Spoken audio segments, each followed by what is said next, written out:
अच्छा, how many of you are feeling anxious कि मतलब whatever I am reading, what I am learning, वो पढ़ याद नहीं हो रहा है, या वो याद पढ़ भी रहे हैं तो फिर उसको लिख नहीं पा रहे हैं, ऐसा कुछ फील हो रहा है?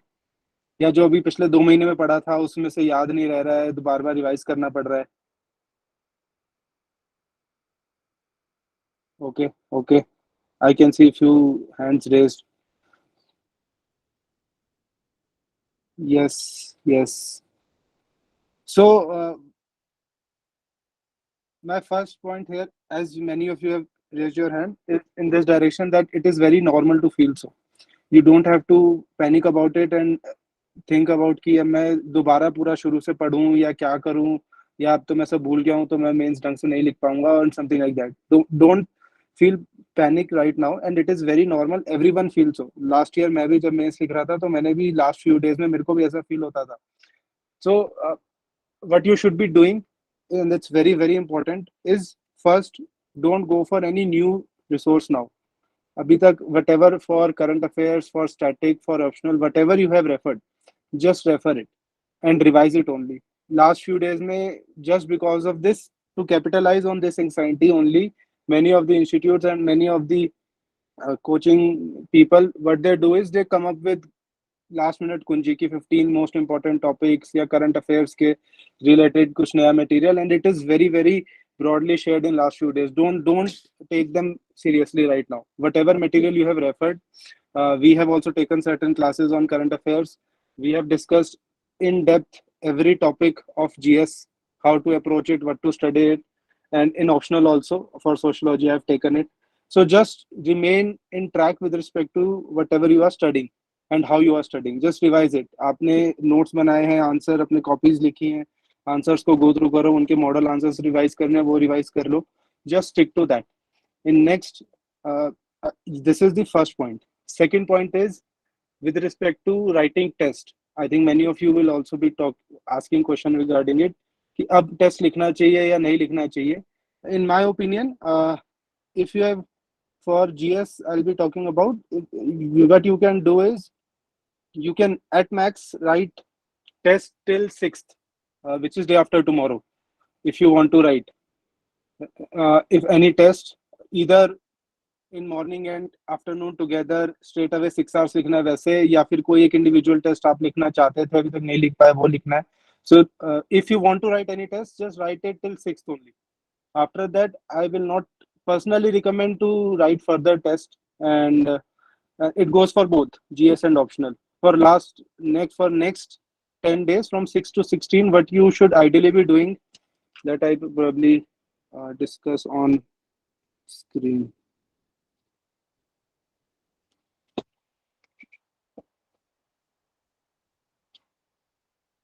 Everyone can see my screen? Anyone can say, just say yes, no? Yes, yes, we can. Okay. See, so I'll be talking about last 10 days. What you should be doing is basically from Monday to next Friday. Friday को हमारा ऐसे है, तो I'm not considering as, so उसमें what you should be doing is you have to just revise in papers, GS1, GS2, GS3 and GS4. I think after 6 you can stop your optional for a while. You will have dedicated 5 days to revise it. You can stop it as of now. Just focus on revising this. And what you need to revise in all these four is your notes, your test papers which you have given. Try to, while you are revising your test papers, you have to look for three things. Read few of your answers for good questions which you have written well or which you couldn't write well. Those answers you need to read, and go for model answers for just for fodder points, not for memorizing a whole answer as such. This is what you need to study, and how you need to study is you you have to plan your 10 days with 2 days each paper, or give two subjects, whatever way you feel like. Basically you need to give 2 days for GS, 2 days for each of these paper, and revise these things in it. If you feel like एक दिन में पूरा GS4 पढ़ने में time लगेगा, and पढ़ने में you might feel lethargic, so you can combine. So you can say four, you have 4 days, you can study GS4 in first half, and you can study GS3 in second half. Likewise, you can do it this in 4 days, and next 4 days go for GS2 and GS1.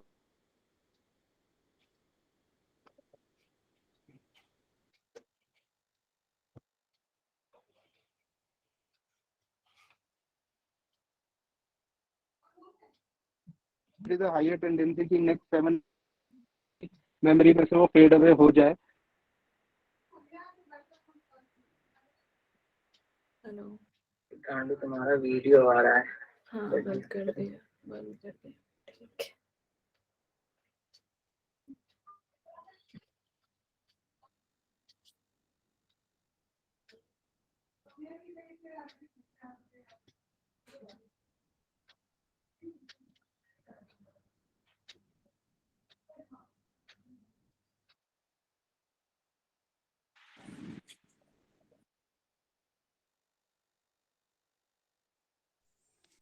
अभिनव आवाज नहीं आ रही आपकी?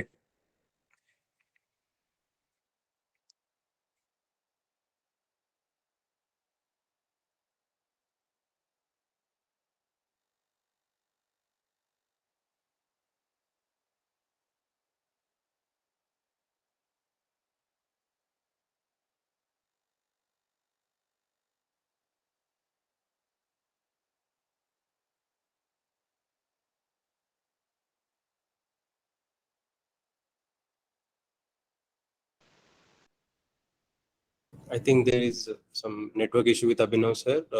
His voice is not coming. Just stay for 1 or 2 minutes. Sir is connecting again. Thank you. So this is largely what you need to do. जैसे for example मैंने वो real is rational में discuss किया था, उसमें एक argument होता है कि but there are some things which can be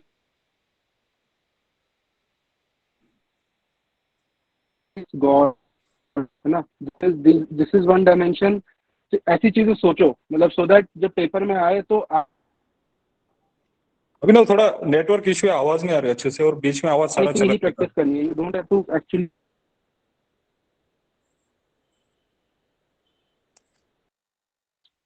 need to do. So thinking, and here in GS you need to focus on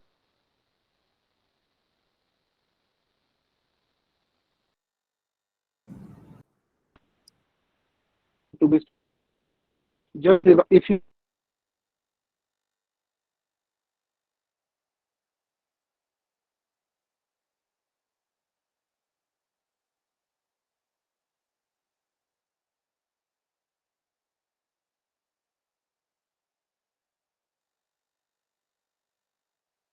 There was some issue with Abhinav sir's network. So sir is joining again. So just wait for 1 or 2 minutes. Thank you.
Yeah, before Abhinav joins, if you guys are having any questions related to sociology, I'll be happy to take those questions. Especially last में या attempt कैसे करना है या कोई general questions हो गए sociology के तो feel free to ask. Yeah, he's there. Hello, am I audible now? Yes, Abhinav, you're audible. Acha. Just to check, where did you guys lost me? Starting में ही आवाज बंद हुआ था कि 10 दिन का प्लान जब बता रहे ठीक थे है, चलो. I think I'll start it again. Is it visible now? Is my screen visible now? Just let me see. Your video is visible, Abhinav, now.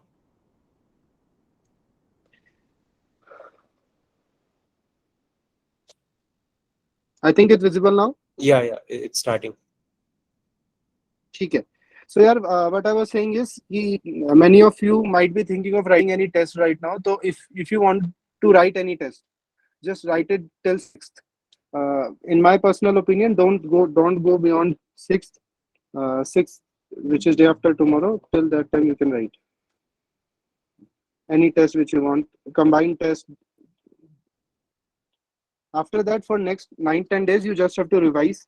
You have to revise GS only first, because you will be getting dedicated 5 days for your optional. So you can give a pause for optional as of now.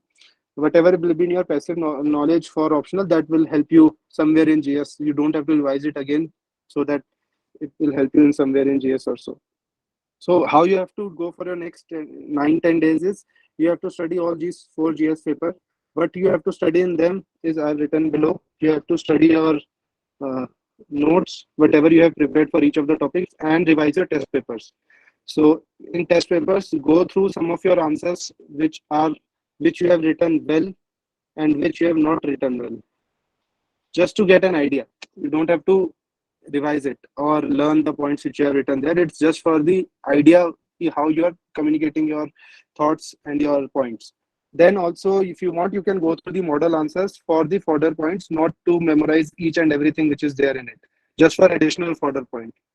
Nowadays, model answers are very lengthy, so don't have to go about and remembering every stuff. And even if you don't remember it, don't panic. Just read it for its completion. That's it. And in GS, how you have to prepare is, you have to give 2 days to each of the GS paper.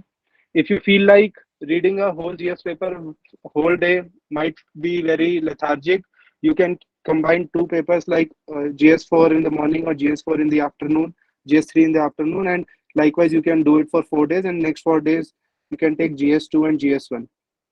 But one thing I will personally like to recommend you is, try to keep GS1 in the later part, because it is more of the factual in nature, and if you revise it today, and there are high chances that by the time the next week you will be writing your test, some of the points might fade away. So if you'll remember it in, say, Wednesday, Thursday. Am I audible, or it's going fine, right? It's fine, Abhinav. Loud and clear. If you revise it on Wednesday, Thursday, and Friday, so there are high chances that you will be able to remember the nitty-gritties of it when you will be writing on the Saturday. This goes very importantly for history, for ancient world and modern especially. So try to keep GS1 on the later half. Rest GS paper you can manage on your own. Okay? And next important thing is, yes, is for essay. What you have to do for essays from next 1 week, 7 to 8 days, is you don't have to write any new essay. You just have to revise your points with respect to themes which we have discussed. And you might be knowing, like education, there are certain theme related essays which come: education, health, agriculture, technology, IR, women. So just try to get a broader idea with respect to particular facts and figure or quotes around it. That's it. And more importantly, you have to do brainstorming. But by brainstorming, I mean you have to prepare that mind map, which I think all of you would be making before starting your essay. Just try to do that brainstorming for one or two essay daily, so that you will be in a habit of doing the brainstorming. It will take you, in my opinion, somewhere around 15 to 20 minutes. And why is it important is because by the time you'll be writing your essay on 16th, you will essentially be reducing this time to 10 to 15 minutes in your actual exam because you are in habit of brainstorming and points will come naturally to you. So do that. Think about the arguments. Don't think about the facts. Think about the ideas. Like I discussed, and the real is rational when I talked about. So one of the argument and dimension in this is ki can something be real which is not rational? And I talked about like death, God, concept of soul. So this is real, but it cannot be explained rationally, right? So in this direction, you have to think. This does not require you to memorize any fact. This only requires you to slightly go out of your comfort zone and think more about the topic. That is what you need to do. And it is more important for philosophical essays. So just try to do it. If you don't have topics, just go with the UPSC previous year topics for next 1 week or so, and think about doing brainstorming for them. And trust me, you will be in a very good position by the time you will be writing your actual essay. ठीक है? Now, क्या पढ़ना है? What to study? And what before that is what is important is what not to study. For especially for current affairs, I'm again reiterating: don't go for any new material. This time, I have personally seen there is a lot of anxiety, and institutes try to capitalize on it. So don't go for any new material, especially for these topics: IR, SNT, environment, disaster management, economy, and polity. Just revise whatever study material which you have read for current affairs, and for static, go through your standard notes and books. And so this is what you need to do. And one more thing I want to add on this is I have seen many of you have joined the session and been studying very hard in last couple of months. So trust me, have faith on yourself. If there will be any bouncer question which you are not able to see and which you even not have heard, trust me, many 80% of the students will also be in the same category, and they will also be not able to write. So last year there were many questions, especially in GS1 and GS3, like S400 का था, Nobel Prize का था GS3 में, and also in GS1 there were a few questions were there. So you don't have to panic. You just have to think, ठीक है, I will write to the best of my knowledge with respect to that question only. And you don't have to think यार मेरे को नहीं आ रहा है, you तो फिर बाकी लोग तो लिख ही रहे होंगे, ऐसा भी नहीं है. If you have studied well, as many of you have joined the session and will be doing, you have done your efforts. So if you are not able to write it, many people will not be able to write it. Just have this thing in your mind. So with this thought, try to address any new question which comes to you. And I have as many times discussed that while addressing new question, you just have to think about how much with respect to contextually I can write with respect to what has been asked, right? Like for example, अगर blue LED का question आया था last time, तो it's not about I'm going to write anything and everything with respect to blue LED. I'm only going to write about how it is going to help social life. That is what was I think the key word of the question. So how it is making the electricity accessible and affordable to all, and in this direction I will be writing about. So try to remain as much as you are contextual to the question. So उन questions में you don't have to fight for 4 to 5 marks if it's a 10 marker.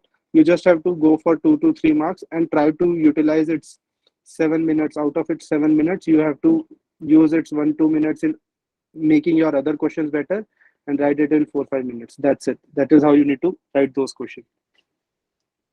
ठीक है?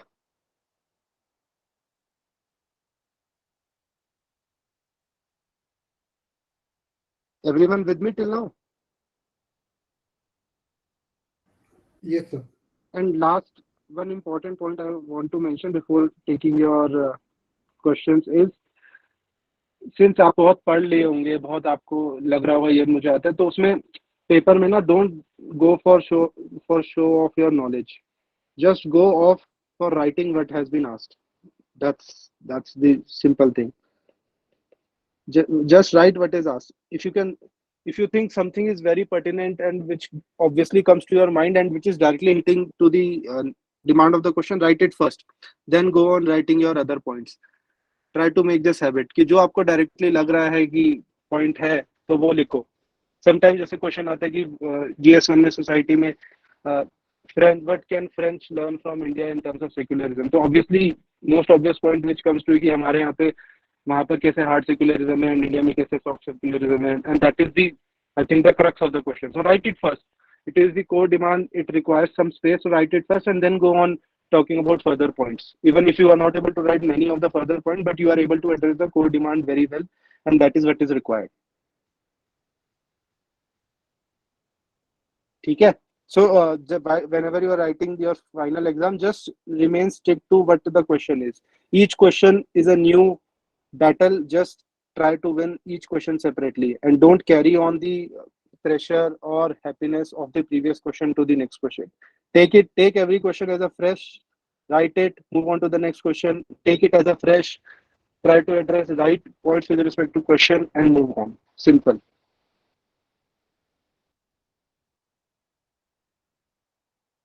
ठीक है. Now if anyone has any specific question, so I can take. Well, this is broadly the strategy and what you should be doing to tackle your anxiety for next few days.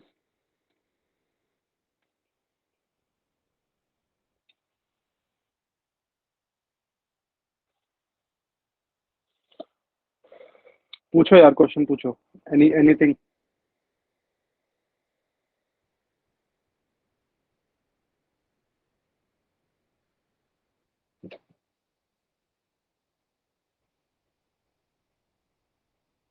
किसी को कोई doubt है, confusion है, किसी top approach के regarding confusion है तो वो पूछ लो. मतलब obviously I am not going to teach कि इंडस्ट्रियल रेवोल्यूशन कैसे आया या वर्ल्ड वॉर पे क्या हुआ, but with respect to approach. Hello,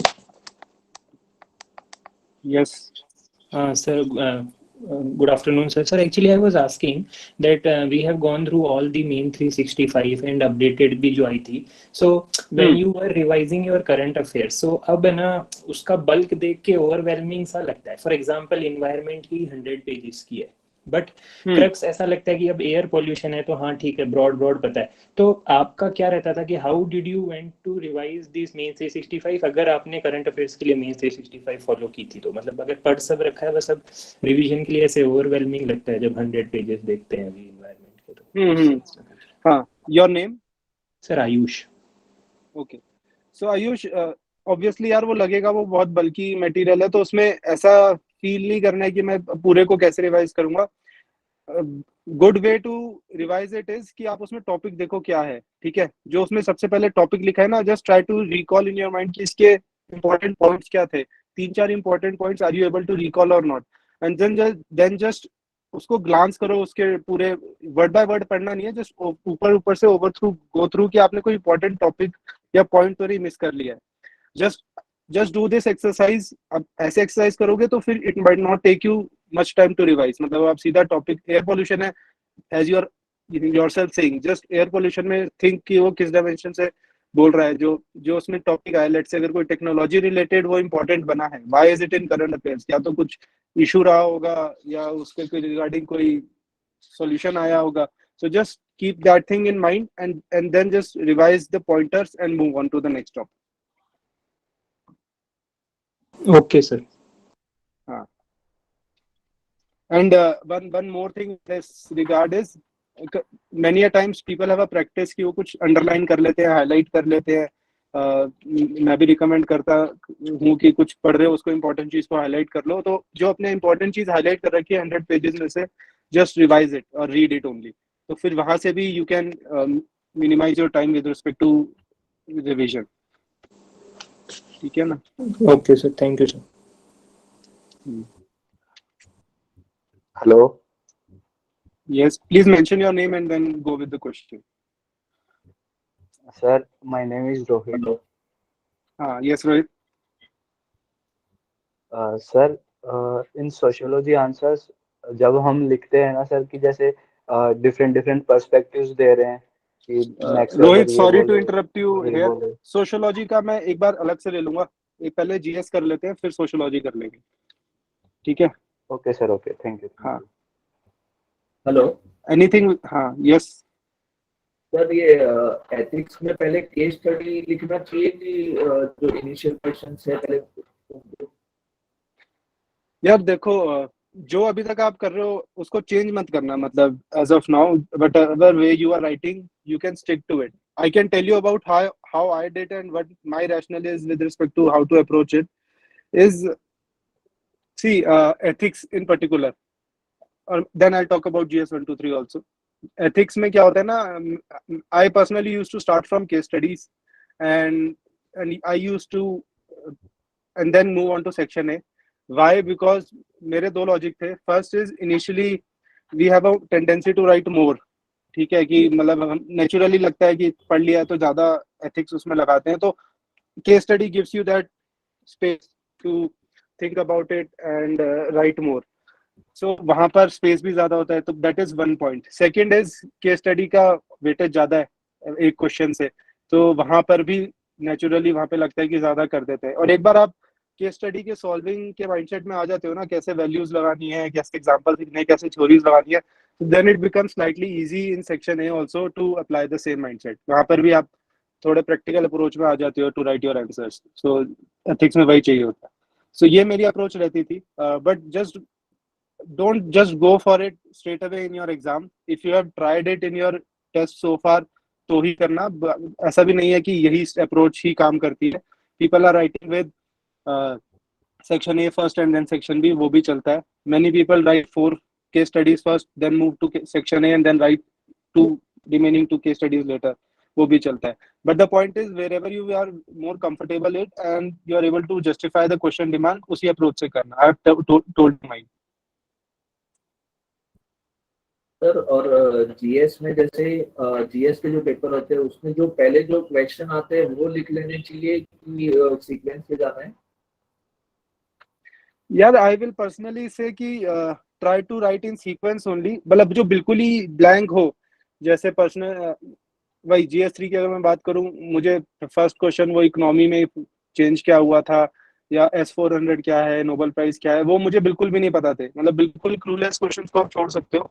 बाकी में जस्ट राइट स्ट्रेट अवे. ये मत सोचो कि मतलब मुझे 3 पॉइंट आते हैं, चौथे पॉइंट को मैं ब्रेनस्टॉर्म बाद में करके अच्छे से लिख दूंगा. वो करने की जरूरत नहीं है. जो बिल्कुल क्लूलेस हो, you can leave those question as a for that point of time and move to the next question. ठीक है, थैंक यू. ठीक है. On that note, एक बार मैं 1 2 3 का भी बता देता हूँ कि how to approach in that exam. एक मैं अप्रोच सबको बताता हूँ कि मतलब if you are, हाँ ठीक है, मैं एक बार I might have to share my screen again.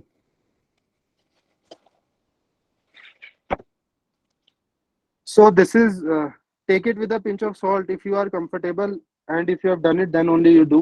तो पहली चीज तो पेपर में 3 आवर्स को कैसे मैनेज करना है ना, तो उसमें टाइम मैनेजमेंट सबसे इंपॉर्टेंट होता है. How I used to do is, मैं हर एक क्वेश्चन का टाइम ट्रैक करता था.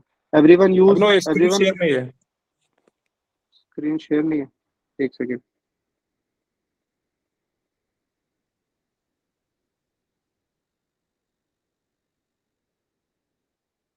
It's sharing, I think, now. Yeah, it's loading. It's visible now. So it's because how you have to manage your 3 hours. You know the ideal time. I have talked it many times. 10 marker के लिए 7 minutes, 15 marker के लिए 11 minutes. So how I used to do is, मैं question paper पे हर question के respect में time लिखता था. Suppose I started it at 9 AM, तो I write 9 AM, and I stopped it at 9:13, तो मैं 9:13 पे स्टार्ट कर रहा हूँ 12th question.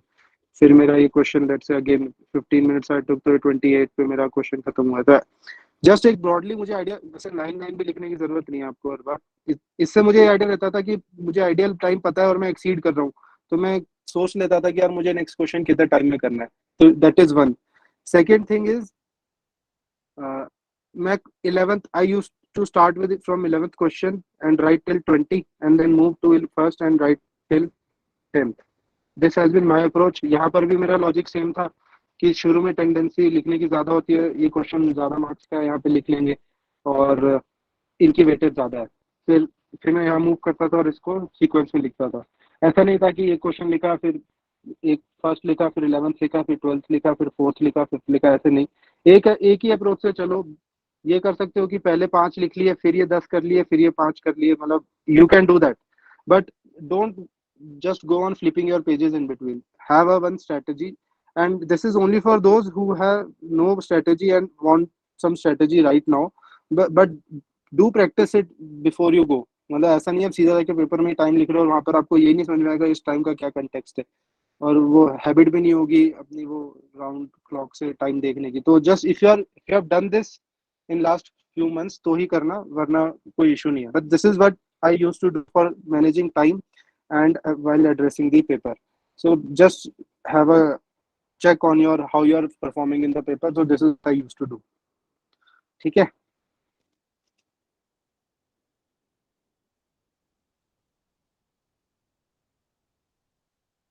Any other question?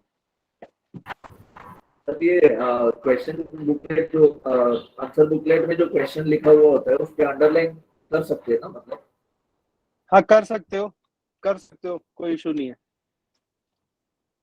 There is no problem.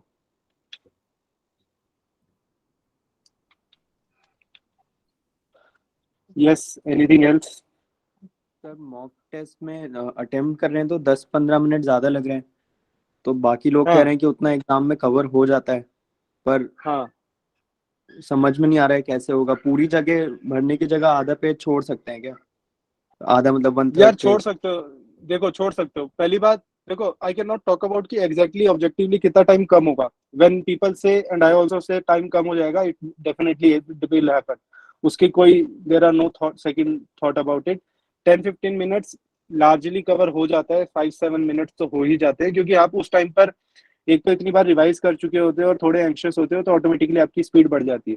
But yes, in particular questions if you feel like, जैसे जो unknown questions होते हैं ना, उन क्वेश्चन में बहुत ज्यादा ब्रेनस्टॉर्मिंग में टाइम वेस्ट करने के बजाय just write whatever you know with respect to contextual, और उसको 2 पेज की जगह 1.25 पेज या 1.5 पेज लिख के आगे बढ़ जाओ, वहां से थोड़ा टाइम बचाओ, है ना. अच्छा. और एथिक्स में सर बहुत मतलब जो केस स्टडी होती है उसमें भी पूरे 4 पेज भरना प्रेफरेबल है क्या, या फिर नहीं यार, वो ऐसा जरूरी नहीं है आपको कि सारे पेजेस भरने हैं. जस्ट बट डोंट, इसमें 2 चीजें हैं. पहली बात तो जो क्वेश्चंस पूछे गए हैं ना केस स्टडीज में, एथिक्स की case study specially last couple of year से क्वेश्चन आंसर फॉर्मेट में आने लग गई है. मतलब उसमें 4-5 क्वेश्चंस देंगे, फिर आपको उनको आंसर करना है, तो वो चारों क्वेश्चन हो. पहली बात तो यही इंश्योर करना है आपको. Secondly, don't waste in writing something which has not been asked. Generally हम लोग वो स्टेक होल्डर और वो सब बहुत चीजें लिखने लग जाते हैं. Don't write it if it has not been asked, and if writing that thing will cost you your time and space, तो मत करो. आप सीधा क्वेश्चंस पे आओ, इंट्रोड्यूस करो अच्छे से, क्वेश्चन को इंट्रोड्यूस करो, उसके अगर कोई ब्रॉडली 1-2 लाइन में एथिकल डायमेंशंस दिखाने दिखाओ, और फिर सीधा क्वेश्चंस पे मूव कर जाओ. इसलिए से you can save your time. Ethical dilemma, stakeholder जो सब बोलते हैं वो सब लिखने की कोई नीड नहीं है. वो नीड नहीं है. वो इसलिए भी नहीं है. I tell you why. One is because as you are saying वो 4 पेज में अगर मुझे 4 पार्ट लिखने हैं, तो अगर मैं स्टेक होल्डर लिख दूंगा तो somewhere I am compromising in one of the questions which has been asked. तो बेसिकली बात ये हो गई, मैंने आपसे पूछा है मुझे एप्पल के बारे में बताओ, और आप ऑरेंज को डिस्क्राइब करके एक्सपेक्ट कर रहे हो मार्क्स मिल जाए, तो इसलिए नहीं लिखना होता है. सेकेंडली इज आपके पास टाइम और स्पेस के कंस्ट्रेंट है. मतलब आप उस अननेसेसरी चीजों पे टाइम क्यों वेस्ट कर रहे हो. अगर आप चारों क्वेश्चन को 3-3.5 पेज में लिख के खत्म कर सकते हो तो करके आगे बढ़ो ना. टाइम तो हमेशा कम ही है हमारे पास. ठीक है सर. और लास्ट क्वेश्चन ये कि मॉक टेस्ट में लिख रहे हैं तो 10 मार्कर में जैसे 5-7 पॉइंट्स के आसपास एवरेज आ रहे हैं. अगर मैं एग्जांपल लिख रहा हूँ पॉइंट्स में, तो मतलब बिना एग्जांपल के लिख रहा हूँ तो पॉइंट्स नेचुरली ज्यादा आ रहे हैं, पर मेरे को सब बोल रहे हैं कि पॉइंट्स लिखो, 10-12 पॉइंट मिनिमम लिखो 10 मार्कर में, पर मैं मतलब बोल रहे हैं एग्जांपल हटा दो और पॉइंट ज्यादा लिख लो. तो प्रेफरेबल क्या है कि पॉइंट ज्यादा एथिक्स में? नहीं, सब में, सारे जीएस में 1 2 3 4. एथिक्स में भी एग्जांपल ज्यादा हो रहे हैं और जीएस 1 2 3 में भी एग्जांपल्स होते हैं. जैसे भक्ति मूवमेंट में बोला है कि भक्ति मूवमेंट वाज सेक्युलर, तो उसमें कबीर का एग्जांपल दे दिया, ऐसे करके. नहीं यार, I think I will differ here what people are saying you. देखो आपका पॉइंट कब होता है? When it is complete. एक आजकल क्या पॉइंट्स हम नोट्स फॉर्मेट में लिख देते हैं कि भक्ति सेक्युलर लीडर वर सेक्युलर, लीडर सेक्युलर या सब मूवमेंट लिटरलेस ऐसा करके छोड़ दिया, तो ऐसे में ना it is difficult for the examiner to infer कि भाई आप एक्चुअली कहना क्या चाहते हो। तो आपका पॉइंट कंप्लीट तब है कि या तो वो वर्ड्स में ही, स्टेटमेंट में ही कंप्लीट है और मुझे समझ में आ जाए क्या है, बट अगर आपके माइंड में वो पॉइंट लिखते हुए आप लिख रहे हो, जैसे आपने लिखा कि टीचिंग्स ऑफ भक्ति मूवमेंट वर सेक्युलर, आपके माइंड में उस वक्त कबीर के दोहे है, ठीक है ना, तो just it's better to write it on paper ना, आपका पॉइंट कंप्लीट हो जाएगा कि हाँ आपका भक्ति मूवमेंट की जो प्रीचिंग है सेक्युलर है, देख कबीर का दोहा उसका एग्जांपल है। This is much much much better than writing 3 points without any linkage और कंटेक्स्ट। ठीक है, उस चक्कर में अगर 1-2 पॉइंट जो मेरे को पता है छूट भी जाए कोई तो दिक्कत नहीं है, कोई दिक्कत नहीं। ठीक है। और कंक्लूजन में सर सब बोल रहे हैं कि बहुत एक्स्ट्राऑर्डिनरी कुछ लिखो कि दिस विल लीड टू क्या अब आत्मनिर्भर भारत और पीएम के कुछ सेइंग्स लिख दो, पर वो तो सभी लिख रहे हैं, मतलब वो श्रुति शर्मा मैम की कॉपी सब कॉपी करके आ रहे हैं आजकल, मतलब मैंने जितने देखे हैं अपने बैचमेट्स के, तो वो क्या आप मतलब प्रेफरेबल है क्या वो कि यार बहुत ऐसे ब्लाइंडली नहीं लिखना चाहिए आपको कि मतलब गवर्नमेंट की कोई स्कीम या कोई वैसा लिख रहे हैं तो मैं भी लिख दूं। It has to be again question की डिमांड के रिस्पेक्ट में। जनरली देखो टेंडेंसी ऐसे होती है कि आप अगर कोई सोशल इशू पे लिख रहे हो तो उसमें कुछ ऑप्टिमिस्टिक व्यू दिखाओ कि हाँ इसमें हमने कुछ स्टेप लिए हैं और अब ये इन नए स्टेप से कुछ इंप्रूवमेंट हो रही है। This is one way of concluding social issues वाले। हिस्ट्री के क्वेश्चंस में कंक्लूड ऐसे कर सकते हैं कि उससे आगे क्या हुआ, जैसे आप इसका क्वेश्चन आता है, लेट्स से रिवोल्ट ऑफ 1857 का आता है या बंगाल मूवमेंट का आता है या नॉन कॉपरेशन मूवमेंट का आता है, तो यू कैन से कि हाँ how this movement eventually led to freedom of India या सिविल डिसोबीडियंस मूवमेंट में इसको कैसे हेल्प मिली, तो आपने उसको एक टाइमलाइन में कंक्लूड कर दिया। हिस्ट्री के क्वेश्चन में you can do it, it really helps कि तो इस तरह से क्वेश्चन की डिमांड के हिसाब से आप एक कंक्लूजन बनाओ। एक माइंड में कोई स्ट्रेट जैकेट अप्रोच लेके मत जाओ कि मेरे को यही लिखना है या ये नहीं लिखना है। It has to be as again reiterate कि आपको क्वेश्चन को जस्टिफाई करना है, आपको एक कोई अप्रोच को जस्टिफाई नहीं करना है या एक माइंडसेट को या एक अपने नॉलेज को जस्टिफाई नहीं करना है। बस एक क्वेश्चन में कुछ पूछा गया है उसका जवाब देना है। कंक्लूजन में कहीं नहीं लिखा है कि मुझे उसमें सिर्फ गवर्नमेंट स्कीम लिखनी है या नहीं लिखनी है, बस जो पूछा है मैं क्वेश्चन के हिसाब से कंक्लूजन दे दूंगा, बस ये करना है। ठीक है, thank you sir.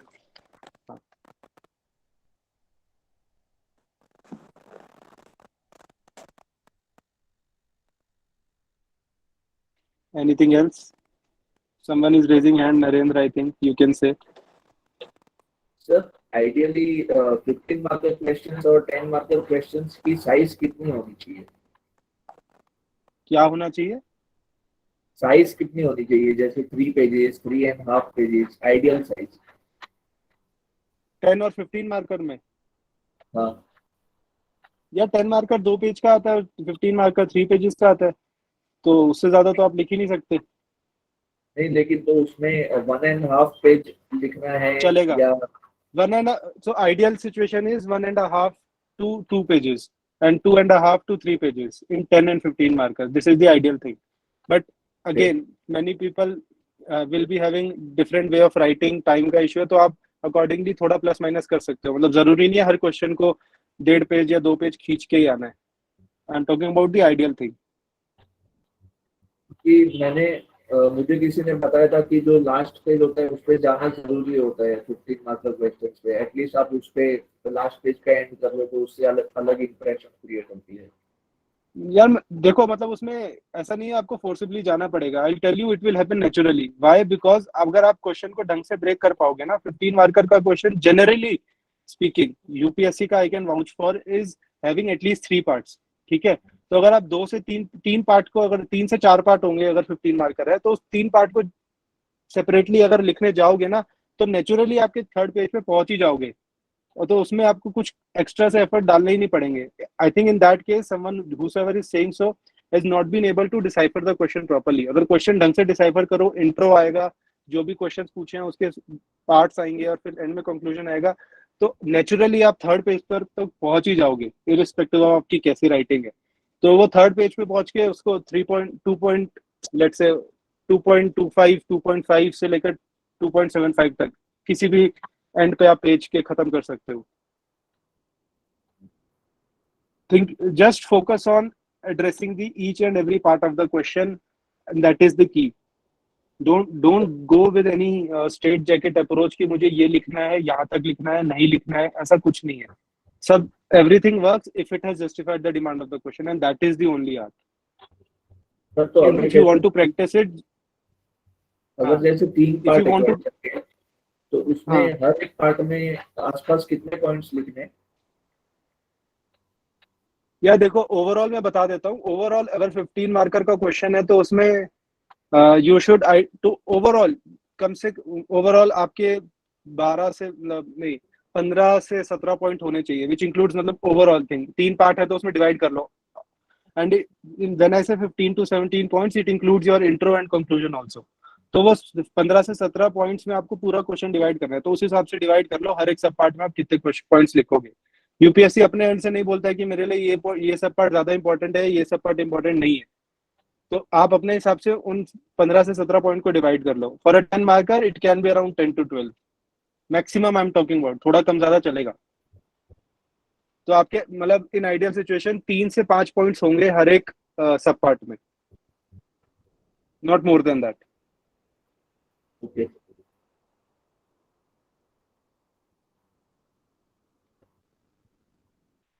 Narendra, Sir, you are my raising name your is hand, you Sujit. can go. Acha, Sir, Sujit, my name yes. is Sujit.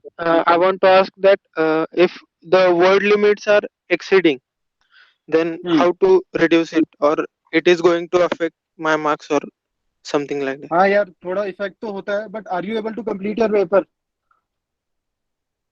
Sir एक क्वेश्चन रह रहा है, मतलब 5 मिनट एक्स्ट्रा लग रहा है. तो यार देखो मतलब try to reduce your word limits. अगर देखो पेपर अगर कंप्लीट हो जा रहा है तो बहुत ज्यादा ऐसा कोई नहीं है कि आप वहां पे गिनोगे बैठ के कि मैं कितने वर्ड्स लिख चुका हूँ. आपको मोर और लेस ये आइडिया लग ही जाएगा. आपने if you have not done that exercise, everyone can go through your model, any of your answer copy, test copy, and just see कि आप कितने वर्ड्स लिखते हो एक पेज पे, which is like एक लाइन में कितने 5 से 6 वर्ड, 10-12 लाइन. तो एक आइडिया लगाओ कि मेरे एक पेज में कितने वर्ड्स आते हैं. ठीक है, फिर उसके हिसाब से यू कैन थिंक ऑफ कि मुझे कम करना है या ज्यादा करना है. So that is something which you can all of you can do, so that you can have a fair idea about कि मैं कितने वर्ड्स लिख रहा हूँ, कितने टाइम लग रहा है. You can do this Sujeet. if not others, you can at least do this and see कि मैं कहाँ पे मेरे 150 वर्ड कंप्लीट होते हैं. एंड पेपर में वहां पर एक आइडिया लगा लो कि जब उस लाइन पर पहुंचो, एक इमेजिनरी लाइन लगा लो. मतलब मैं उसे कैसे बताऊं आपको. सपोज ये अगर आपका पेपर है तो उसमें आप इस पेज में यहाँ पर एक इमेजिनरी लाइन एक्सपेक्ट दिख नहीं रहा होगा. Let me share my screen again. I hope you are getting it कि मतलब वो अगर सपोज आपके डेढ़ पेज में 150 वर्ड हो रहे हैं, या ये 2 पेजेस होते हैं, यहाँ ऊपर क्वेश्चन लिखा होगा, यहाँ से आप लिखना शुरू करते हो. 2-4 क्वेश्चन पढ़ो, आपको आइडिया लग जाएगा आपकी राइटिंग क्या है. एंड सपोज यहाँ पर आपको लगता है कि मेरे यहाँ लगभग यहाँ पर आने में मेरे 150 वर्ड्स कंप्लीट हो जाते हैं. एंड लाइकवाइज अगर 3 पेज का है तो यहाँ पर आते मेरे 250 वर्ड्स कंप्लीट हो जाते हैं. दिस इज फॉर दोज जिनका बहुत ज्यादा वर्ड एक्सीड हो रहा है या टाइम लिमिट एक्सीड हो रही है. तो just whenever you're writing your next answer ना, यहाँ पर एक इमेजिनरी लाइन एक्सपेक्ट करना और यहाँ तक पहुंच के फिर अपने आंसर को कंक्लूजन की तरफ ले जाना. जितने पॉइंट्स लिखे ठीक है, नहीं तो फिर यहाँ कोई पार्ट रह गया तो बस पार्ट को फिर सब ऐसे डायग्राम बना के कंप्लीट करा. मतलब just think of giving conclusion while you reach here. ठीक है.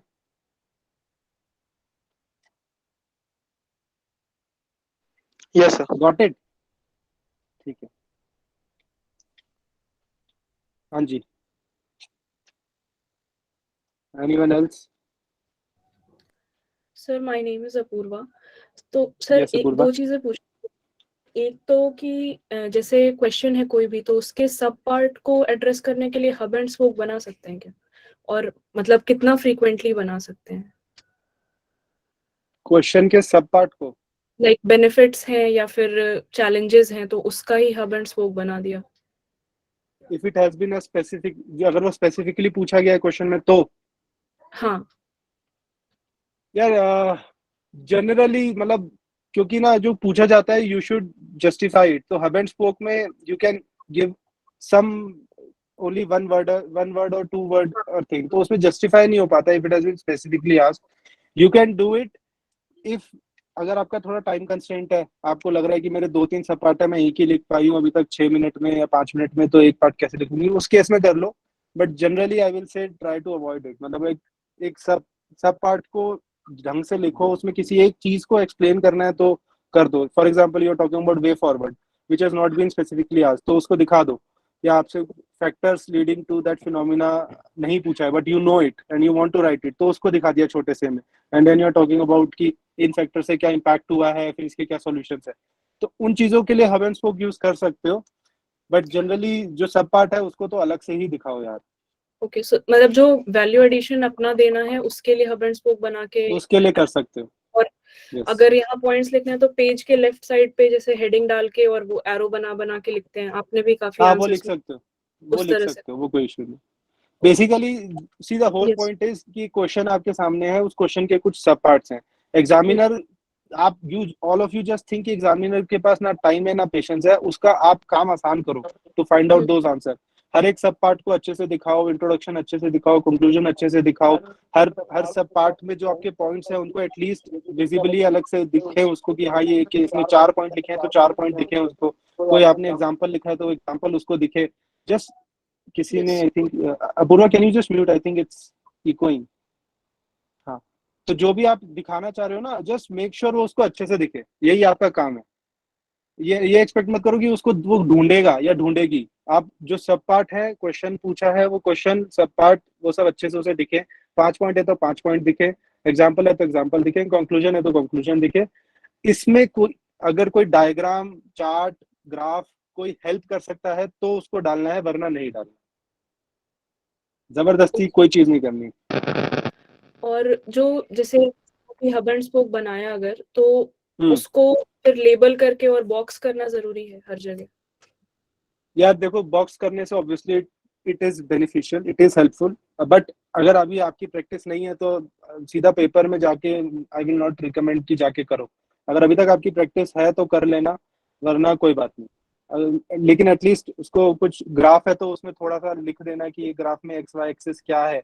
इतना तो बेसिक इंपॉर्टेंट नहीं, रहता वो ही है. लेबलिंग लेबल जो नीचे में फिगर दिस, मान लीजिए बेनिफिट्स, मान लीजिए कुछ भी लिखा है बेनिफिट्स ही या जो भी, तो वो ऑलरेडी हब एंड स्पोक के जो हब है उसमें तो हाँ नहीं लिखना है, फिर नीचे नहीं लिखना. ओके. नहीं लिखना.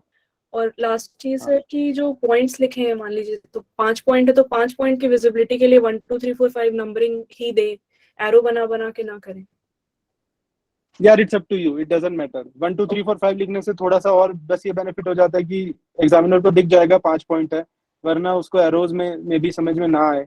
तो इसमें एक और चीज भी करते हैं विच इज कि लेट्स से अगर 2 सब पार्ट्स हैं तो आई गो ऑन, अगर उससे ही कंटिन्यूएशन में है और उसमें किसी लेट्स से अलग पूछा है क्वेश्चन में कि what are social and economic factors for poverty, तो मैं सोशल फैक्टर्स लिख दूंगा 1 2 3 4 5, इकोनॉमिक फैक्टर्स हेडिंग डालूंगा, लिखूंगा 6 7 8 9 10.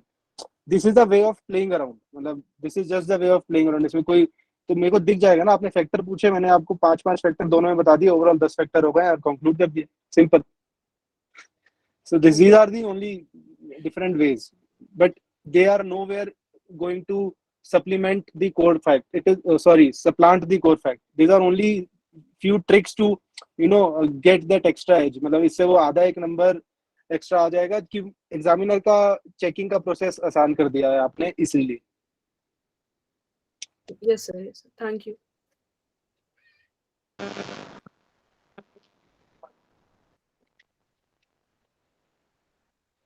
Narendra, we cannot hear you.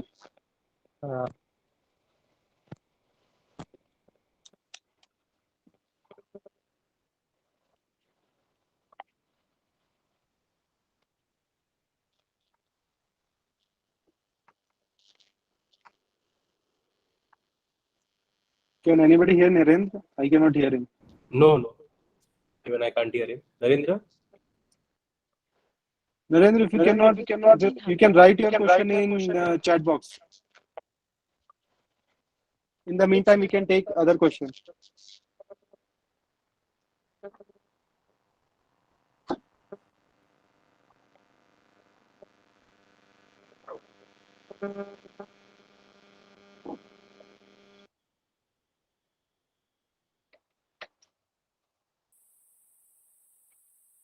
No more questions? आपने लिख दिया Narendra? Abhinav, his question is medium is English. Can write Kabir Doha in Hindi in English from mains copy, something like that. He has written that. क्या नहीं?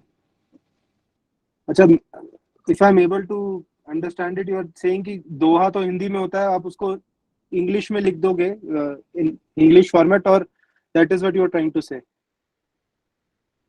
यार लिख सकते हो. हाँ हाँ, मतलब मैं समझ गया. You will be writing, let's say, if it's like Guru Gobind दोनों खड़े, तो you will be writing GURU GOBIND. This is how you are going to write it, right? हाँ, तो you can do so.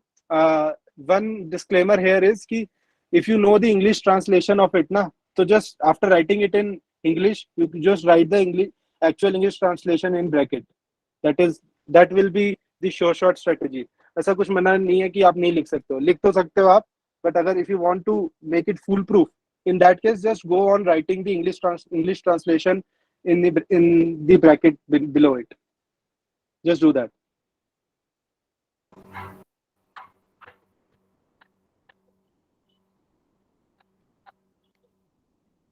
Hello Yes.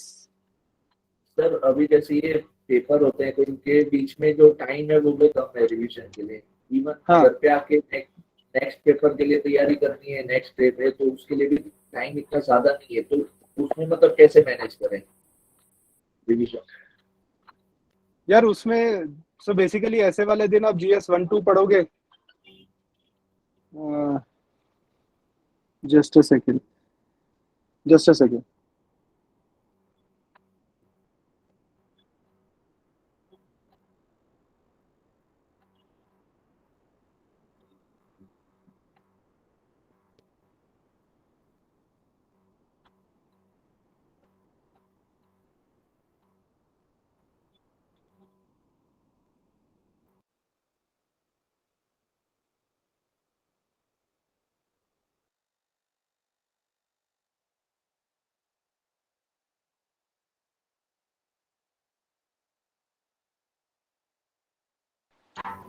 So okay, so yeah, basically ऐसे वाले दिन तो after writing your essay you will study GS 1 or 2, and फिर GS 1-2 के बाद you will study GS 3 and 4. तो 4 के लिए ऐसा अलग से उस टाइम पे कुछ पढ़ने की जरूरत नहीं. You can go on just revising your GS 3 के important topics. That is what you can do. 4 तो आप पेपर के बीच में भी थोड़ा values revise कर लोगे, हो जाएगा, if you have studied well till now.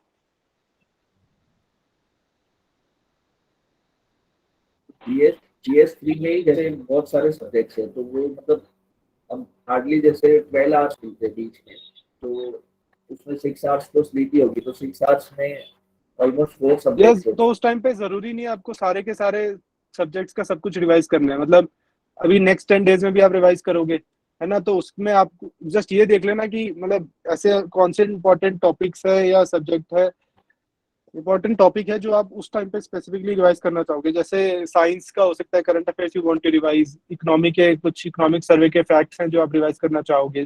just go on revising only those important things on that day. You obviously cannot revise whole stuff. ठीक है सर और यस. जैसे एग्जाम पास आते जा रहे हैं वैसा लग रहा है कि सब भूल जाएंगे और बाकी लोगों ने कितना पढ़ के रखा होगा. तो वो एक तो नेचुरल है क्या, मतलब आप लोग के साथ भी हुआ था क्या, और दूसरा है कि इसको फिर मैनेज कैसे करें. मतलब पूरा ध्यान उधर ही जा रहा है कि सब लोग क्या पढ़ के बैठे होंगे, कितना अच्छा लिख रहे होंगे. हाँ, तो यार आई थिंक आपने सेशन थोड़ा लेट ज्वाइन किया है, मैंने स्टार्ट में यही लिया था. So basically it is to answer your question, it is very natural to feel so. Exactly, this is what I also felt last year when I wrote exam. So it is very very natural. In fact, the more honest your preparation is, it is more natural to feel so. जितनी आप और जितनी मेहनत से आपने पढ़ा होगा ना, तो उतना और ज्यादा आपको हो सकता है लग रहा होगा कि यार मैं शायद भूल रहा हूँ, बाकी लोग क्या पढ़ रहे होंगे. तो पहली बात तो खुद थोड़ा सा भूलना ये साइकोलॉजिकल है, ये ऐसा एक्चुअल में नहीं होगा. तो don't pay much heed to it, you just keep on revising your stuff. That is one thing. Second, अब दूसरे लोग क्या पढ़ रहे हैं you can not see, but trust me, अगर आपने ढंग से पढ़ा है ना और पेपर में आपको कोई क्वेश्चन ऐसा दिखता है जो आपको नहीं आता है और आपको लगता है यार मैंने, लोग तो पता नहीं कितना पढ़े होंगे, वो तो लिख ही रहे होंगे, तो ऐसा नहीं होता है। Even last year also when I had talk to many people after writing the exam, तो यही था कि जो मुझे नहीं आ रहे थे वो काफी लोगों को नहीं आ रहे थे। तो have this faith in yourself कि आपने पढ़ा है, अगर आपको आ रहा है, लेट्स से अगर मैं फर्स्ट पर्सन में बात करूं, अगर मैंने इतना पढ़ा है ढंग से, अगर मुझे नहीं आ पा रहा है तो मैक्सिमम बच्चों को नहीं आ रहा होगा। एग्जाम रिलेटिव ही है, नहीं आ पा रहा होगा। तो इसीलिए be honest with your preparation, don't feel much anxious about it कि और लोग क्या कर रहे होंगे, कुछ और तो नहीं मैं पढ़ लूँ, कुछ नया पढ़ लूँ, ये सब नहीं करना है। अभी जो अभी तक पढ़ा है बस उतना ही पढ़ना है, एंड जस्ट हैव फेथ कि जो मैंने पढ़ा है मैं उसको अच्छे से, अपनी नॉलेज को बेस्ट लिख के आऊंगा, that's it.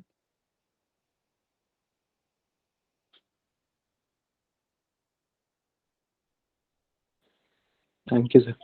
Hand writing, what is question with respect to handwriting, कि हैंड राइटिंग खराब है?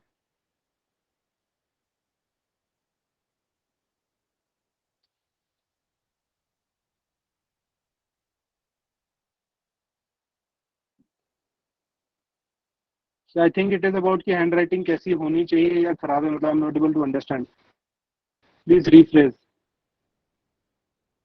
Anything else? Then we can move to socio और ऑप्शनल इन जनरल।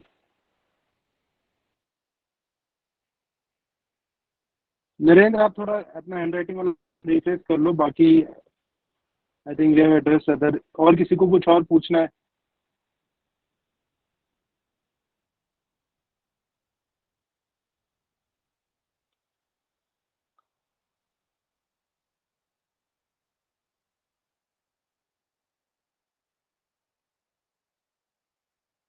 ठीक है, आई थिंक नहीं है कोई क्वेश्चन।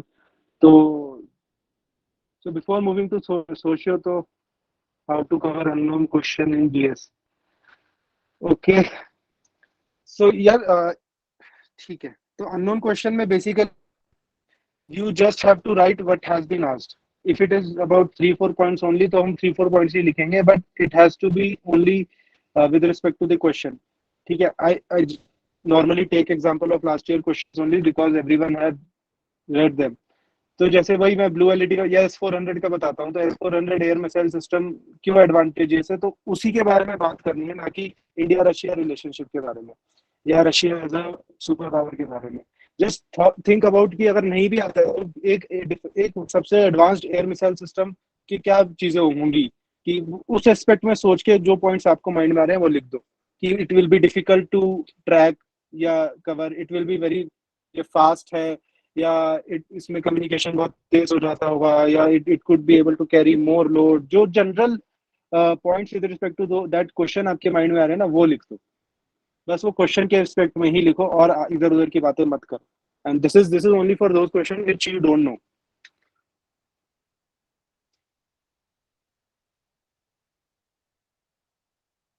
ठीक है,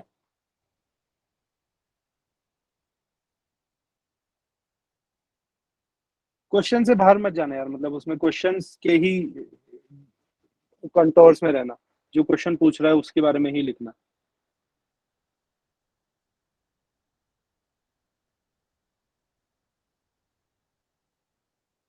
यस यस, राइट क्विकली।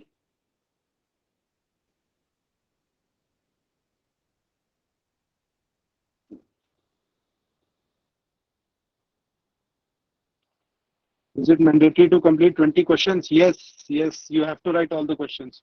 मतलब अगर एक आधा क्वेश्चन जो बिल्कुल ही क्लूलेस है और कुछ भी नहीं आ रहा, टाइम नहीं है, तो वो आप छोड़ सकते हो, बट वो मेरे हिसाब से तो वो भी नहीं छोड़ना है, कुछ ना कुछ तो उसमें भी लिख के ही आना है। तो इन माय ओपिनियन तो पूरे 20 के 20 क्वेश्चन लिखने हैं।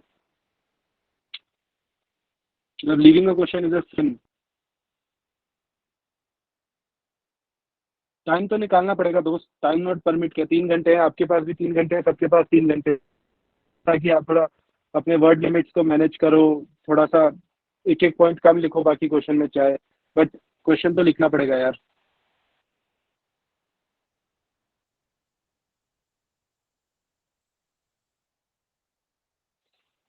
ठीक है,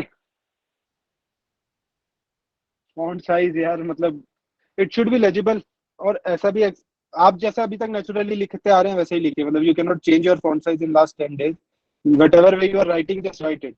एक बार अपनी कुछ copies go through your copies and see कि आपके वो वर्ड लिमिट कहाँ पे खत्म हो रहे हैं। Is it ending eight one page, 1.25 page, 1.5 page? एक बार वो गो थ्रू के उस हिसाब से आप जज कर लो कि मुझे कितना पॉइंट लिखना है, कितना कंटेंट लिखना है। यार आप ये कर नहीं पाओगे। अभी आप जो पूछ रहे हो ना कि अननोन क्वेश्चन में फॉन्ट साइज इंक्रीज कर दूं, मतलब you will not be able to do it practically in exam. उस वक्त ये सब दिमाग में नहीं आता कि मैं फॉन्ट साइज बढ़ा दूं, फॉन्ट साइज छोटा कर दूं। आप वहां पर लिख लो, यही बहुत बड़ी बात होती है। तो जस्ट डोंट थिंक ऑफ कि ऐसा मैं कुछ कर लूंगा। आप सोच के भी जाओगे ना तो भी नहीं कर पाओगे। पेपर में you are very much in a different set of mind, frame of mind. तो वहां पर आप नेचुरली जो लिख रहे हो वही लिखोगे। अभी मैं बोल भी दूं ना आप फॉन्ट साइज बड़ा करके लिखना, और आप भी सोच लोगे मैं बड़ा करके लिखूं, तो भी नहीं लिख पाओगे। तो वहाँ नेचुरल जैसे लिखते हो वैसे ही लिखना, बट क्वेश्चन के हिसाब से लिखना, उतना करना। Hello, sir, can I Yes. ask one more question? Sir actually I was asking कि जैसे हमने ना जो भी मेजर टॉपिक्स हैं उनके लिए केस स्टडी या बेस्ट प्रैक्टिस छोटी सी प्रिपेयर कर ली। तो अब हम पूछ रहे हैं कि जो जैसे फॉर एग्जांपल कई क्वेश्चंस में तो हम अगर कोई सॉल्यूशन दे रहे हैं तो उसी में एग्जाम्पल डाल के लिख देते हैं, बट हम ये बोल रहे हैं कि कई बार हमें ऐसा पॉइंट नहीं आ रहा और हम डायरेक्ट सिर्फ ऐसे फॉलोइंग बेस्ट प्रैक्टिस ऑफ और बॉक्स बना के लिख देंगे तो भी कोई ऐसा वो नहीं जाएगा ना, मतलब बैड इंप्रेशन कि भाई इसको ये सिर्फ केस स्टडी देने के लिए लिख रहा है। चलेगा, ठीक है सर। नहीं चलेगा, लिखो, आप कोई दिक्कत नहीं है। Okay sir. And sir just one more thing, thank you for all your support, वो भी जो भी आपने जीएस सारे जीएसएस में वगैरह बताया, थैंक यू सर। हाँ चलो यार, all the best then. I think अभी हम सोशो का ले लेंगे, अगर ऑप्शनल का इन जनरल अगर ब्रॉडर किसी को कुछ हो। And I hope to see all of you in LBSNAA next year. I am taking this session from LBSNAA only. चलो सही है, nice, good to C.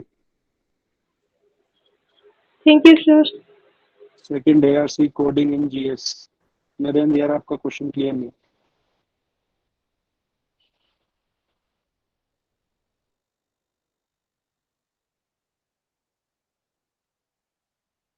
Coding in GS as in coating in GS, you are trying to say quote करना चाहते हो second ARC के points को?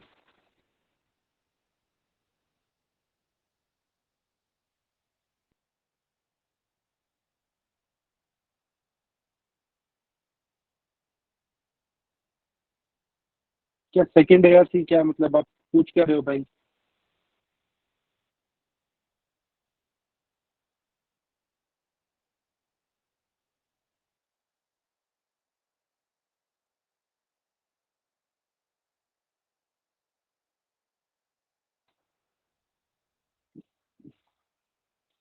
I think Narendra can write his question, फिर मैं उसको आंसर कर दूंगा। But for others who want to ask anything with respect to now, yeah, socio now, so they can ask.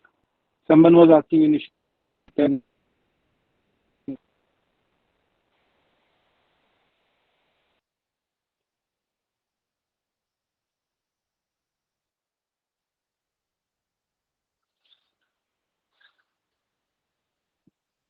I think we lost him. Anyone else?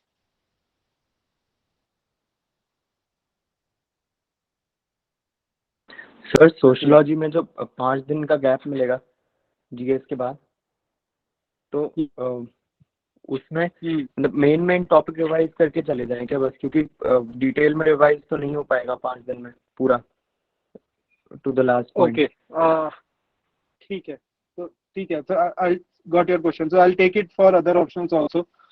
उसमें basically what you have to do in the last 5 days is, उसमें like we have prepared a plan for next 10 days for GS ना, GS4 का पढ़ना है, ऐसे ही आपको अपने topics का प्लान बनाना पड़ेगा। ठीक है, go with the most important topics first. Like in socio आपका यूनिट पेपर का unit 1, 2, 3 and 4 is most important. Paper 2 का section A is most important, you know, in first couple of days. Then give next couple of days for relatively remaining topics, and last day for the revision. जो भी topic revise कर रहे हो topic मतलब अपने unit सारे cover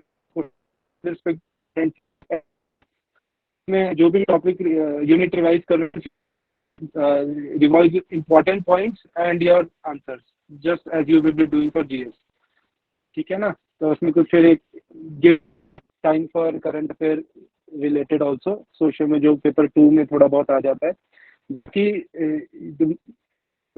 the strategy should be to do the most important units first and then move on to the later part, but you don't have to leave any unit.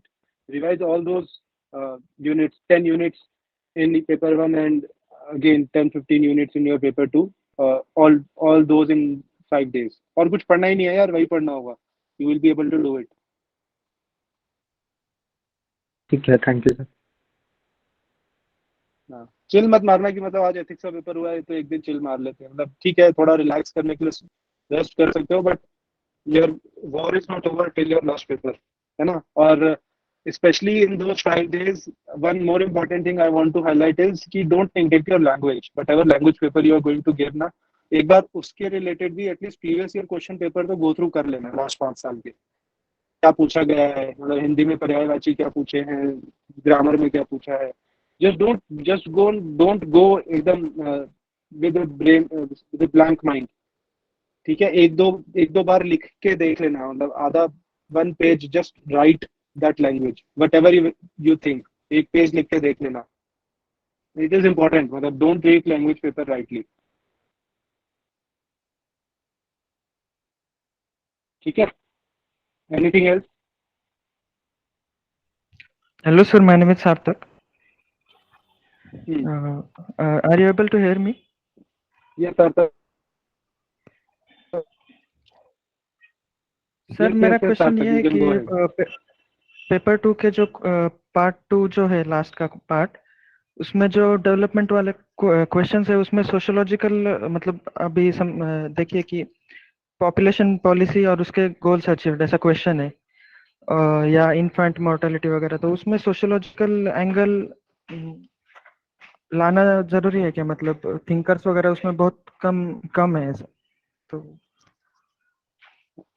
यार again सी, answer sociological thinker से नहीं बनता है, answer sociological आपके argument से बनता है, या क्वेश्चन में जो पूछा गया पॉपुलेशन पॉलिसी खुद बोल रहे हैं और उसके रिगार्डिंग आप if you are versed with the population policies which government has taken till now, और आगे की हमारी जो स्कीम्स हैं and their impact which is more important, कि यार पॉपुलेशन पॉलिसी आता है तो वुमेन के ऊपर इम्पैक्ट बहुत अच्छा होता है because they are able to have more control on their reproductive rights, there is a social awareness होता है, चिल्ड्रन माल न्यूट्रिशन पे इम्पैक्ट आता है, ये सब आर्ग्यूमेंट्स आर मोर इम्पोर्टेंट। मतलब इसमें कोई XYZ थिंकर है और उसका नाम लिख दिया तो उससे it doesn't make answer sociological, but giving those insights which are having this sociological dimension वो इम्पोर्टेंट है। क्या पॉपुलेशन पॉलिसी के आंसर में क्या आप एक माइनॉरिटी वाला एंगल भी टच कर पा रहे हो, जिसमें मतलब we are talking about Parsis, population कम हो रही है, this is an argument, this is an insight which doesn't require you to be a thinker और you to learn a thinker in this regard. तो इस तरह से अपना आंसर सोशियोलॉजिकल बनाओ और गवर्नमेंट स्टेप्स है उन चीजों को यूज करो। मतलब मेनी पीपल से कि वो जीएस होता है, but I don't think it is basically substantiating your argument and justifying the demand question. मेरे लिए क्वेश्चन का आंसर लिखना इंपॉर्टेंट है, चाहे मैं जीएस की नॉलेज से लिखूं या सोशल के थिंकर से लिखूं, क्वेश्चन का आंसर मुझे बेस्ट देना है, बहुत सिंपल है। Okay sir. सर ये सोशियोलॉजी के पेपर में 20 मार्क के क्वेश्चंस पहले अटेम्प्ट करने हैं या?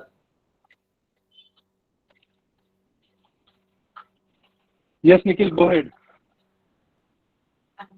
ये 20 मार्क के क्वेश्चंस पहले अटेम्प्ट करने चाहिए कि जो कंपल्सरी क्वेश्चंस है वो? यार अगेन मतलब आई हैव टॉक्ड अबाउट कि कैसे अप्रोच करते हैं, I will take it again, I will just quickly say mention about कि कैसे अप्रोच करना होता है, and I will be sharing my insights कि मैं कैसे करता था, और इफ यू फील लाइक ठीक है तो कर लेना, नहीं कोई बात नहीं। So basically how I used to do is, आपके पास 2 सेक्शन होते हैं, सेक्शन ए, सेक्शन बी। इसमें question number 5 question number 1 is compulsory, how I used to start इस क्वेश्चन 1 में सबसे पहले करता था, इसके 5 क्वेश्चन लिख लिए। अब यहाँ पे 2, 3, 4 है और यहाँ पे 6, 7, 8 है। अब मैं इन 2, 3, 4 में से जो मुझे बेस्ट आता है ओवरऑल वो क्वेश्चन लिखता था और उसके तीनों पार्ट एक साथ लिखता था, A, B, C, 20, 20, 10। ठीक है। Then I used to go to question number 5, इसके मैं 5 पार्ट लिखता था और फिर again will do the same exercise. अब मैं इन तीनों में से जो मुझे बेस्ट आता है मैं वो लिखूंगा और पूरा लिखूंगा, A, B, C पूरा लिखूंगा। अब by this point of time मैंने सारे क्वेश्चन पढ़ लिए हैं। अब इन चारों में से जो रिमेनिंग दिस 3, 4, 7, 8 इन चारों में से जो रिमेनिंग मुझे बेस्ट आता होगा then I will write that. ये मेरी स्ट्रेटेजी रहती थी पेपर करने की। इससे क्या होता था कि मैं टाइम में ऐसे भी नहीं होता था कि अलग से बैठ के सिर्फ सोच रहा हूँ कौन सा क्वेश्चन लिखना है। बेसिकली आपको दोनों सेक्शन में पूरा एक एक क्वेश्चन तो लिखना ही है, तो I am writing the best which I know and then I am writing the second best of the remaining lot.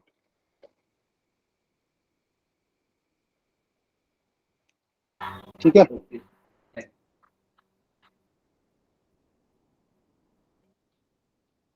Another way of answering a question is कि आप ये मत सोचना कि मैं 20 लिखूंगा 10 बाद में लिखूं, ऐसा नहीं होता यार। Write your whole question then and there. 20 marker है 10 मार्कर है वो उसी वक्त लिखो, खत्म करो। ठीक है। Are you able to see me? Yes.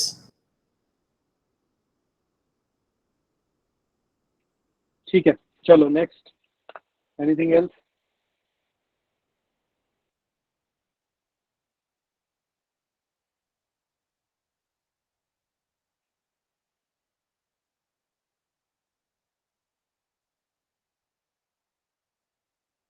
Nothing.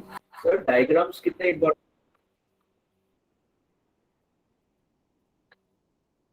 Diagram या क्वेश्चन स्पेसिफिक है बस। जैसे मार्क्स का diagram है जो वो बोलते हैं कि इकोनॉमी इज अ बेसिक सब स्ट्रक्चर वाला, तो वो बनाओ। मतलब ऐसे कोई फोर्सफुली डायग्राम बनाने की जरूरत नहीं है। जहाँ पर नीड है वो दिखाओ तो डायग्राम बना सकते हो। आप लुई डी का बाइनरी ऑपोजिट दिखा रहे हो तो आप एक फ्लो चार्ट टाइप में दिखा सकते हो। तो वो सब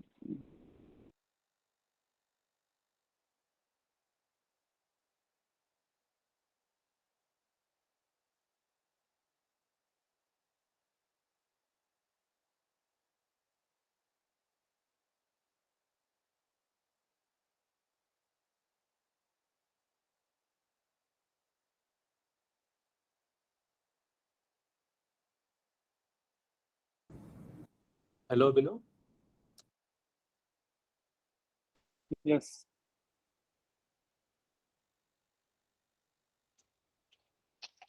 आई think I talked about the diagram, वो क्लियर हो गया ना? या you people lost me there?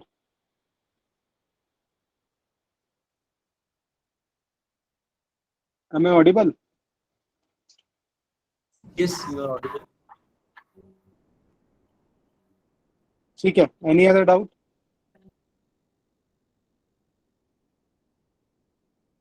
Hello, sir.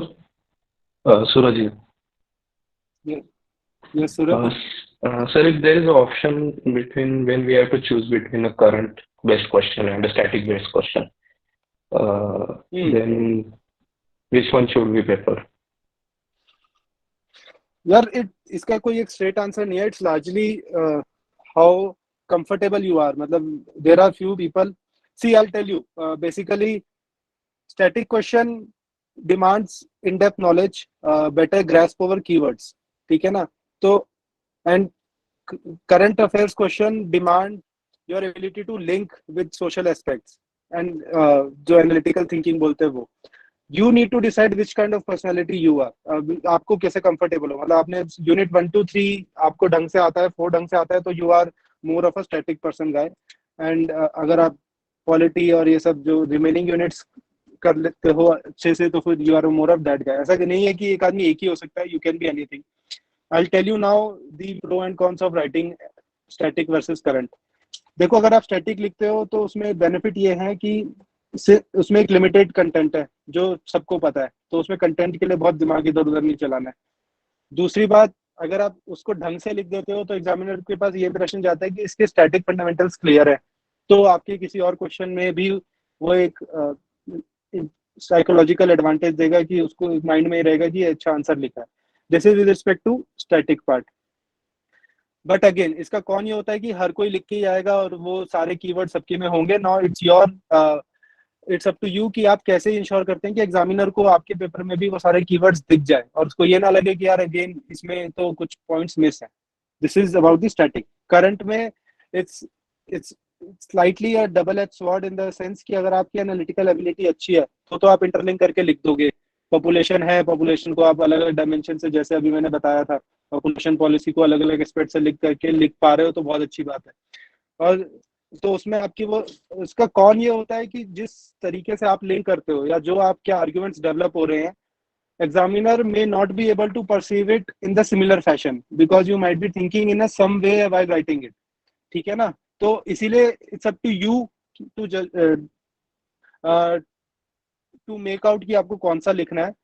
मैं जनरली स्टैटिक लिख लेता था क्योंकि मेरे को स्टैटिक मैं दोनों लिख लेता था, बट जनरली मैं स्टैटिक को प्रेफरेंस इसलिए देता था कि specially if it's about unit 1 2 3, क्योंकि यूनिट 1 2 3 जनरली लोग नहीं लिखते हैं, और तो यूनिट 1 2 3 का अगर स्टैटिक आप अच्छे से लिख के आते हो तो एक अच्छा इंप्रेशन पड़ता है एग्जामिनर के ऊपर।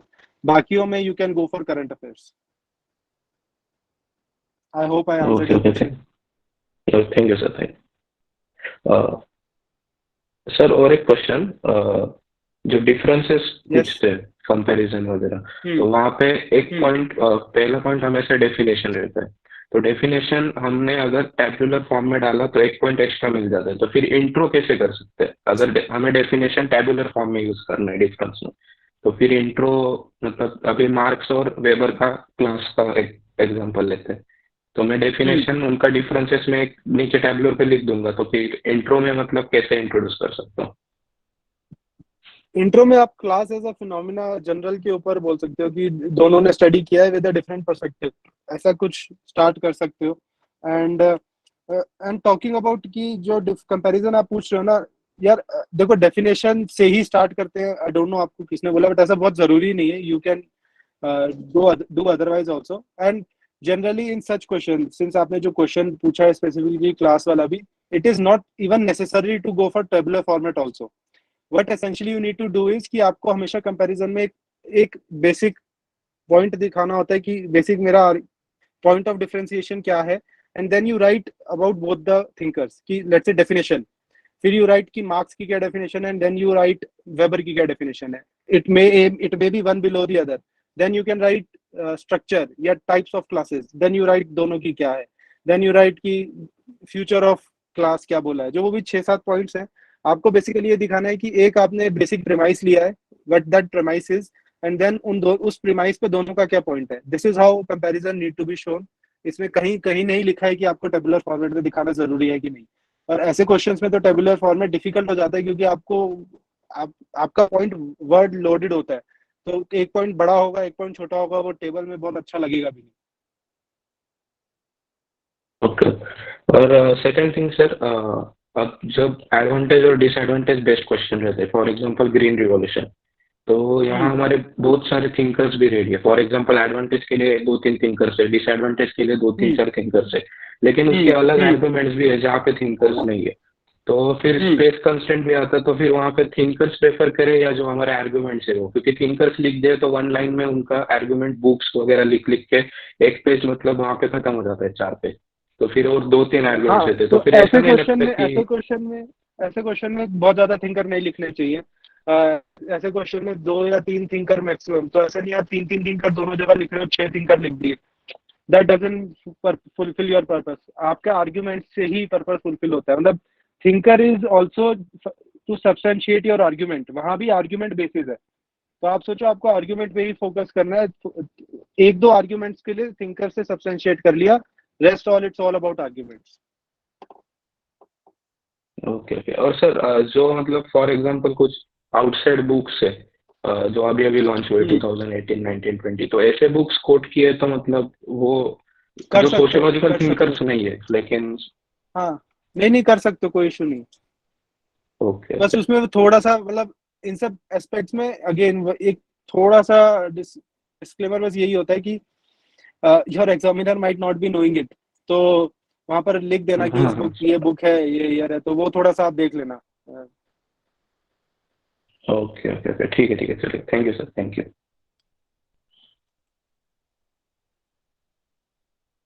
Anything else?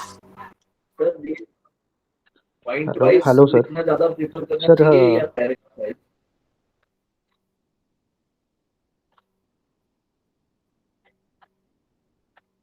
I think there were two questions, point versus para, ऐसा मुझे कुछ सुनाई दिया। यही आपका क्वेश्चन था? हाँ, पॉइंट वाइज लिखना चाहिए या पैराग्राफ वाइज, कौन सा ज्यादा प्रेफर करना चाहिए? That's a okay. So यार ये क्वेश्चन मतलब I have answered many times. So basically socio में ना कुछ यूनिट्स ऐसी हैं जिसमें you need to develop a narrative, जैसे यूनिट 1 2 3 का है कि कैसे मर्ज हुआ, ठीक है।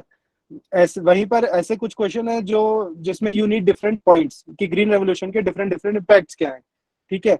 तो अब पहली चीज, आप अपने माइंड में कोई एक ऐसा फ्रेमवर्क लेके मत जाओ कि मेरे को पैराग्राफ में लिखना है या फिर पॉइंट में लिखना है, जिससे मेरे क्वेश्चन की डिमांड जस्टिफाई होती है, मैं उस फॉर्म में लिखूंगा। और वो मैं आपको बता रहा हूँ कि कुछ टॉपिक्स ऐसे होते हैं जिसमें आपका नेचुरल डिमांड ही पैराग्राफ की है, लाइक यूनिट 1 2 3, है ना। तो वहां पर आप जैसे घूरे का इंडोलॉजिकल पर्सपेक्टिव कैसे is was in opposition to the orientalist perspective, तो यहाँ पर आपको नरेशन डेवलप करना पड़ेगा। तो यहाँ पर go with the paragraph thing, जैसे और जहाँ क्वेश्चन है कि जिसमें डिफरेंट पॉइंट्स हैं, डिमांड ही वही है कि ग्रीन रेवोल्यूशन के डिफरेंट इम्पैक्ट्स क्या है, तो वहां पर आप पॉइंट फॉर्मेट में लिखो।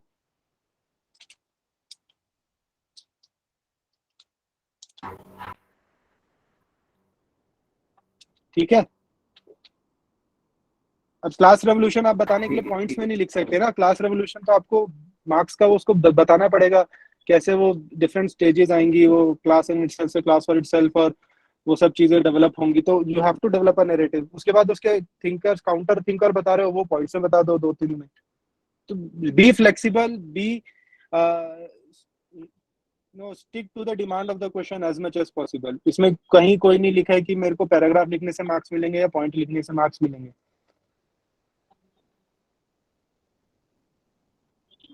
If you people have gone through my copy, तो मैं पैराग्राफ में भी थोड़ा इनोवेशन करके एक पैराग्राफ से दूसरे पैराग्राफ के बीच में थोड़ा गैप रखता था। और मतलब it's all up to you how you write. your writing should be able to communicate to the examiner what has been asked or it has been written in your copy। बस ये gap उसको दिख जाना चाहिए, जो उसने पूछा है वो आपने लिखा है और उसको दिख भी रहा है। ये साइकिल कंप्लीट होनी चाहिए। फिर पॉइंट में लिखो या पैराग्राफ में लिखो, nobody cares। अच्छा सर, और ये सिलेबस के अलावा जो बाकी के जो थिंकर्स हम लिखते हैं जैसे क्रिटिसिज्म वगैरह में, उनकी बुक्स कोट करना कितना इम्पोर्टेंट है? नहीं, उनके लिए इतना मैंडेटरी नहीं है बुक्स की कोट, उनकी बुक्स का कोट करना इतना जरूरी नहीं है। ठीक है। हाँ sir, some topics like which we have not directly read, like there was a question like benefits of green chemistry in agrarian transformation of India. How to handle those questions, sir? Benefits of, sorry? There was a question in 2020, point out the benefits of green chemistry for agrarian transformation in India. So how to handle those questions? पहली बात तो यार ऐसे question generally compulsory में नहीं आते हैं। Was it in compulsory क्या? हाँ sir, that was in compulsory, that's what that's why I am asking. ठीक है, तो अगर तो पहले माय पॉइंट हियर इज कि अगर ऐसे क्वेश्चन कंपलसरी में नहीं है ना, तो you can obviously play around it by going for a different question. अगर इन वर्स्ट केस क्वेश्चन ये कंपलसरी में आ जाते हैं तो you don't have to panic कि मुझे ग्रीन केमिस्ट्री नहीं पता है या इसका, तो यू ग्रीन केमिस्ट्री की बात हो रही है तो something would be related to environment, something would be related to health benefits, या something would be related to use of science and technology in advancement of society. ये सब यूनिट्स है हमारी, है ना, तो इनसे पॉइंट्स बना के लिख दो। Okay sir, okay. हाँ, तो स्टिक टू द वो सिलेबस के हिसाब से उसका जो बेसिक थोड़ा बहुत कॉमन सेंस लगा के आंसर बनता है वैसा बना दो, बट जो मैंने बताया, मैंने ग्रीन केमिस्ट्री में कुछ और नहीं बोला, मतलब मुझे भी नहीं पता है ग्रीन केमिस्ट्री क्या होता है, बट मैंने उस थोड़ा बहुत उसका सोशियोलॉजिकल सोचने की कोशिश करी और पॉइंट्स बना के लिख दिए। ठीक है, 0 से तो बेटर ही हो। Okay, sir. Thank you. Anything else?